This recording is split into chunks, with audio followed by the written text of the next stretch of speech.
Nabuo ang inyong mga pagiging magkakaibigan sa loob ng bahay ni Kuya. Ngayon kayo'y tumatawid sa teleserye, sa GMA Prime, Afternoon Prime. What are you discovering about each other, Clifford?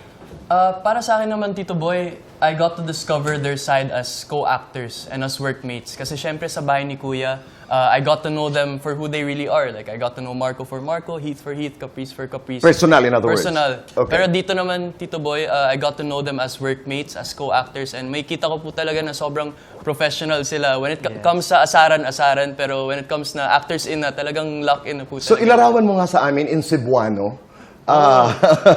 In Bisaya. Oh, in Bisaya. Ilarawan mo Okay. nga sa amin in Bisaya kung anong klaseng mga aktor sila. Sabi mo kasi, di ba, mas kilala mo na sila ngayon as actors, as co-workers. Ilarawan mo nga. Si Caprice, Bisaya. kay Eksena, siya kay Lingaw Kaayo. Lingaw kayo siya kay Eksena. And syempre, makita dyan ako sa iya ang iyang dedikasyon. Dedication. Yes. Si Heath. Si Heath naman, grabe kayo ka-talented ding bata. As in, may kayo mo acting, may mo sayaw, may mo kanta, nanan yung tanan. So, total package. Oh, wow.